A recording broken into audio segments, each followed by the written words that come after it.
Hey y'all, my name is Annie and welcome to my channel, Eat, Drink, and Be Reading.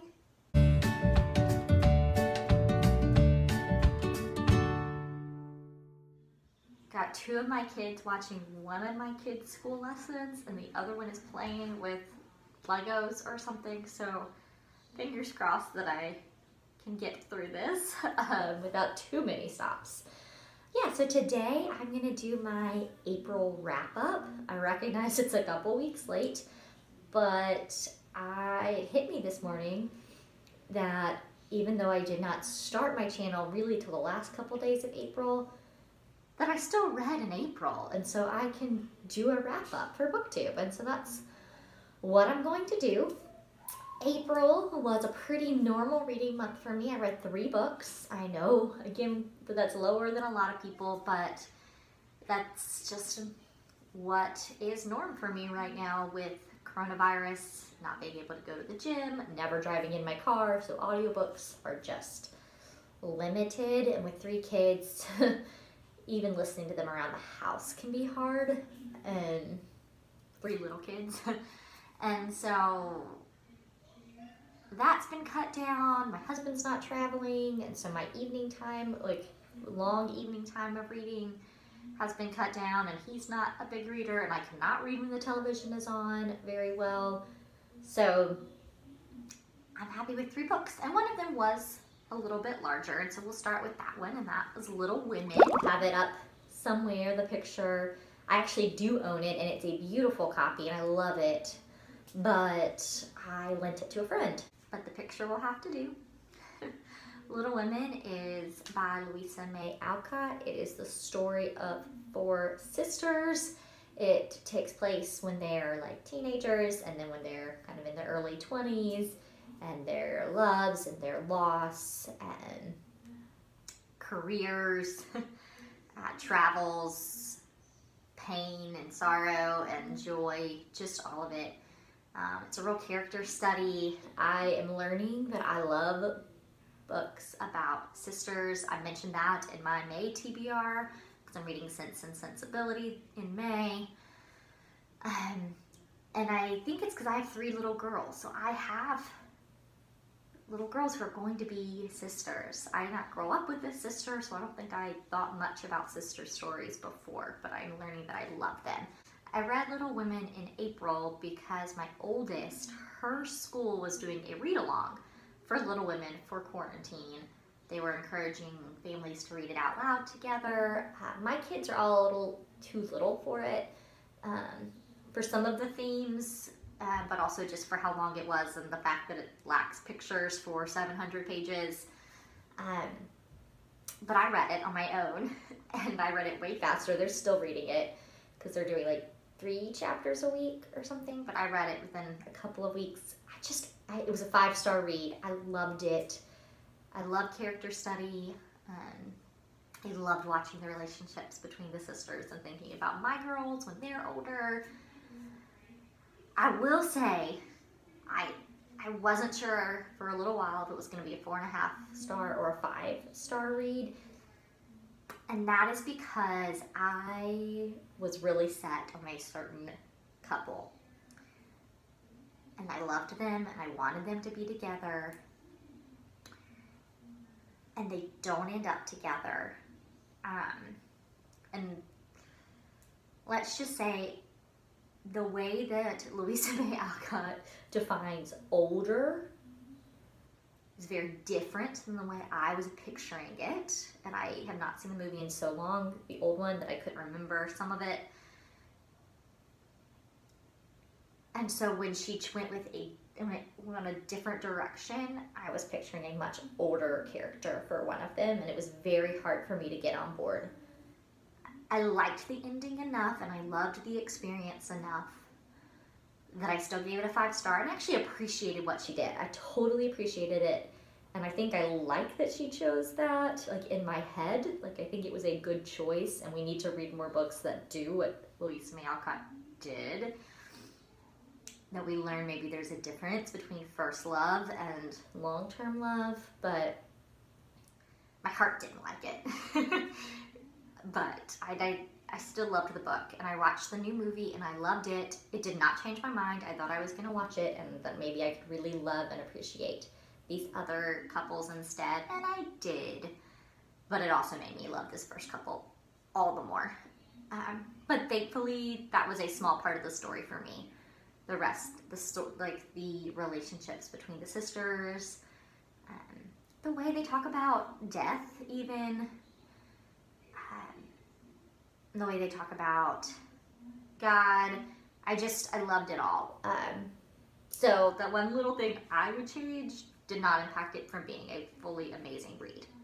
Oh, that was long. The next ones will be quick. So my next book I read in April is The Art of Neighboring by Pathak and Dave Runyon.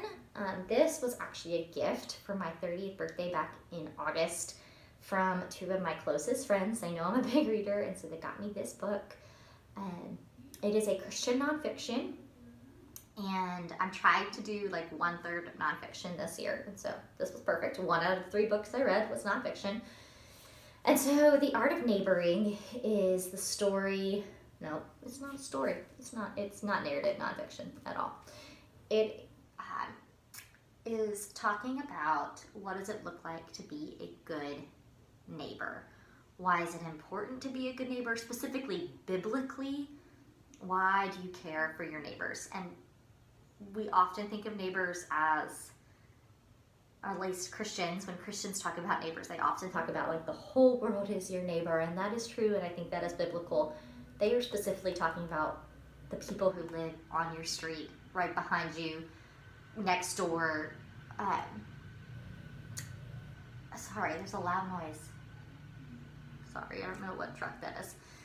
And what does it look like to care for them? And that caring for them starts with knowing their name. And do you know your neighbor's name? And what does it look like to love them? Solely to love them.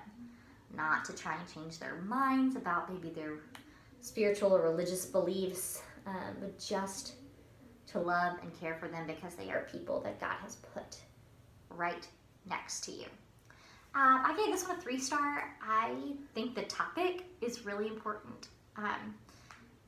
And there were some good thoughts and ideas and practical things in here, but it wasn't all that revelatory for me. It's something I've thought about a lot as we've gotten new neighbors over the years and realizing that maybe we weren't the best of neighbors for our first few years of living in this house and trying to be better. But yeah, if you're like, oh, I've never even thought about what does it look like to care for my neighbors, it's a good place to start.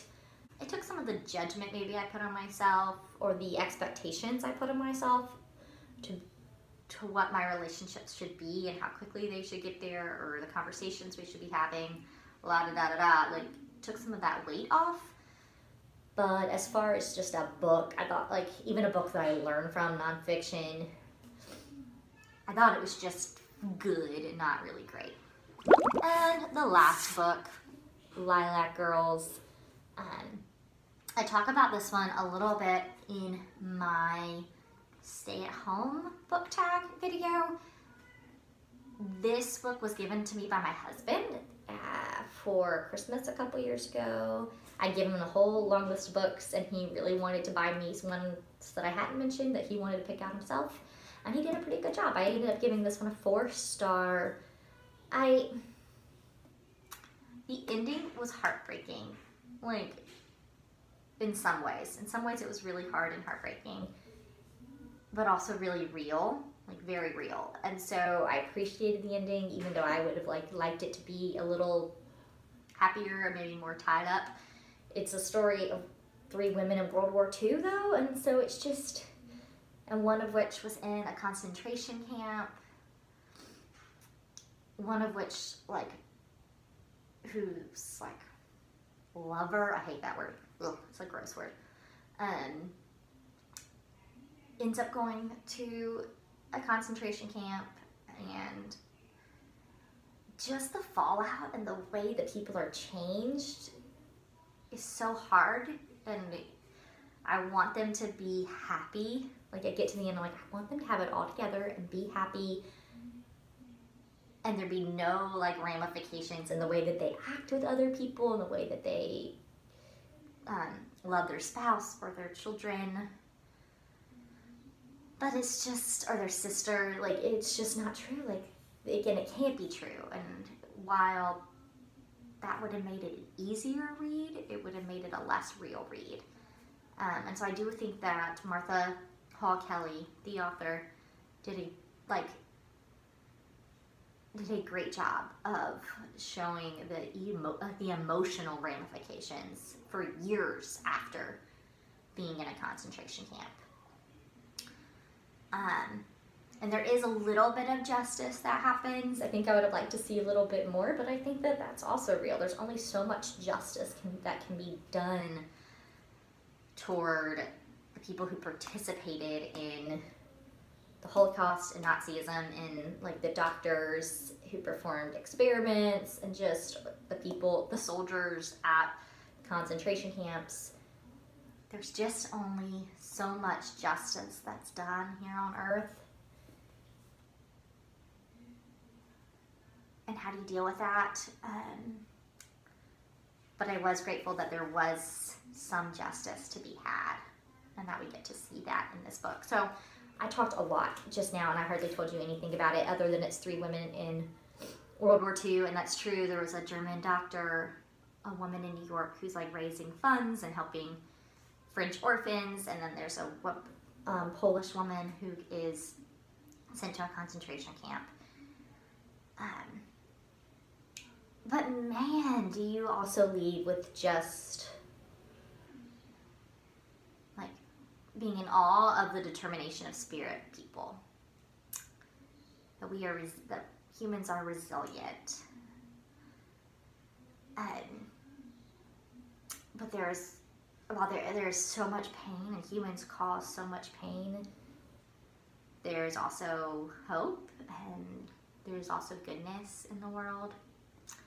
So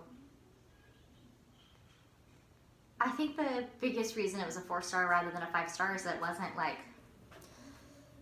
it wasn't my favorite World War II historical fiction novel. I've definitely read more others that I've loved more, but I do think she does a good job of all those things I was just talking about. So that was April. This video is much longer than I thought it would be with 3 books. I think I need to learn how to be a little more, what's the word? Now, since I'm a mom, I can never think of any of the words that I want to use. But more efficient in my speaking. But I hope that you guys are having a good May. My kid is screaming owie, so I think I need to go. Bye, guys. Ooh, don't forget to like, subscribe, comment about what you read in April, what you're reading now, if you've read any of these books. Yeah. Owie! I gotta go.